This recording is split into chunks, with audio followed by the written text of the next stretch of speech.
Another approach to evaluating business models is called the Business Model Navigator, and it was presented in a book in 2014 by Oliver Gassman and several of his colleagues. This is a really different approach than we saw with the business model canvas, in that what Gassman does is identify 55 different types of business models, and he posits that they represent more than 90% of the profitable businesses in play, at least at the time of writing, and that businesses of many different types can be categorized under these umbrellas, and you'll get a better sense of that in just a minute. Now, the framework that he uses is somewhat of a simpler framework, and we'll take a look at that right now. And again, this is another way to identify different business models that you may or may not be aligned with, or different ways that you might innovate current or new models. So this is the framework that Gassman suggests. And if we think about this, it aligns quite closely with our three key elements of what a business model does. If we think about the who in the center, obviously, that's your customer. And then we say, how do you create value for customers? How do you deliver value for customers? And how do you create value or retain value for your organization? So a simpler structure from the way, or a diagram from the way it's presented, than we saw with Osterwalder. Useful, and what Gassman really focuses on is that you need to innovate at least two out of those three corners of the triangle. But what I find particularly interesting about this approach are the 55 different models that are presented. And here are, what do we have? A dozen models that out of the 55, and I'll give you some examples on each of them so that we can get a sense as to the different approaches that we might take, or the different kinds of categories that we might look at. So if we look at the first, it's called an add-on business model, and an example of that would be Ryanair. And the approach that an add-on business model takes is that the core offering is relatively inexpensive, but if you want additional features, additional services, you're going to pay a lot for that. So if you think about Ryanair, the base fare, airfare, may be quite modest, but luggage, meals, anything else can quickly increase the price that you would pay for that ticket, or at least for that trip. Second model that we're looking at is crowdfunding. And a good example of crowdfunding is Indiegogo or Kickstarter, which may be a little more popular, a little better known, but Indiegogo was actually the first major crowdfunding site, and I take a lot of pride in that because it came out of the Haas School of Business in UC Berkeley.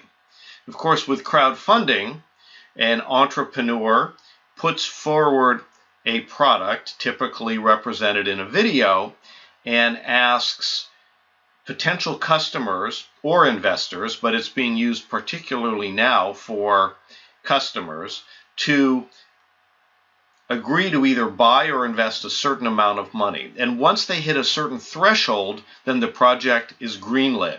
And the obligations on both sides of that transaction, both of those that committed money and also the individual who's providing a product or service, are triggered, and everybody agrees to then consummate that transaction. A third business model is called crowdsourcing.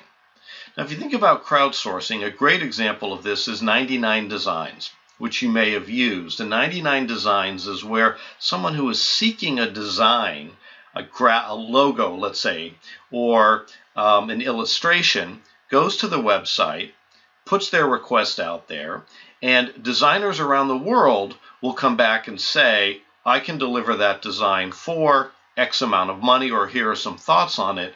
So as opposed to just having one or two people thinking about that, all of a sudden you have a crowd of experts, globally or locally, providing their input into a solution. Opens up all sorts of opportunities. The next business model we'd like to investigate is direct selling. And an example of this is the European toolmaker Hilti.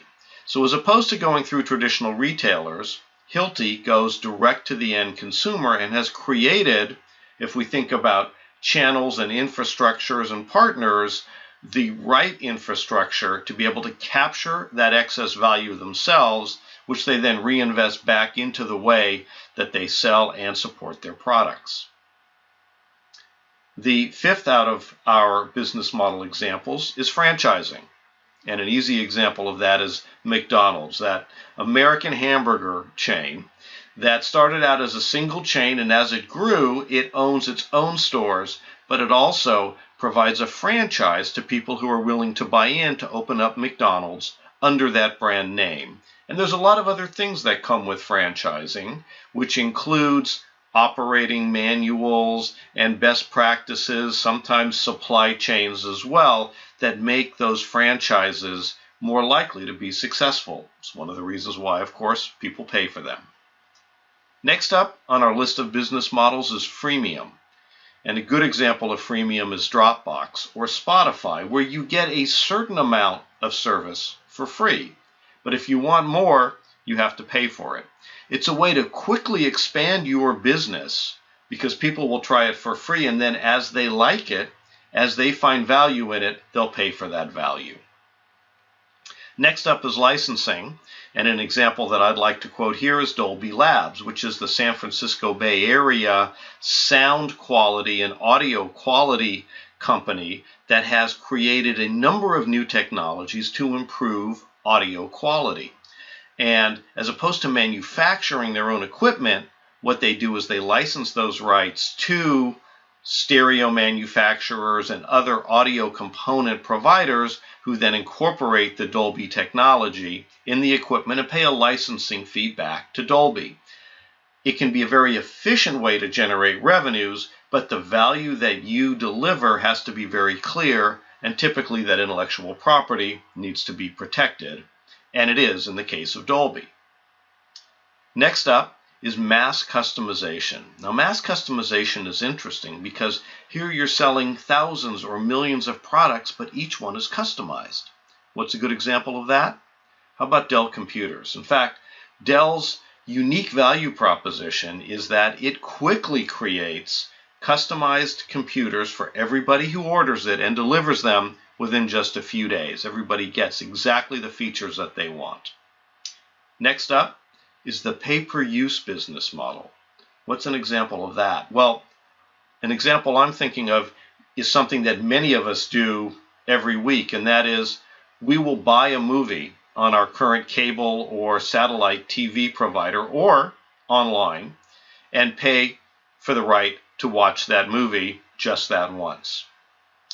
Next up is the razor and blades strategy. Now, we know the razor and blades traditionally, which is the razors were sold inexpensively and the blades were sold more expensively. But of course, it's not just for razors and blades.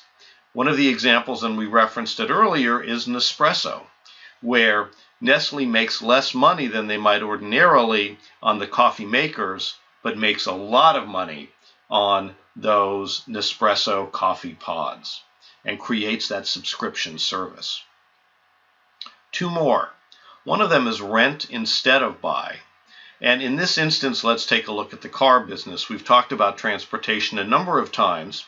And instead of buying a car, increasingly we're seeing franchises, we're seeing new businesses such as Zipcar or Car2Go or others where you're able to rent just the amount of car that you need. And it's not even the car by the day. You might just rent the car by the hour or by 2 hours or by a certain distance.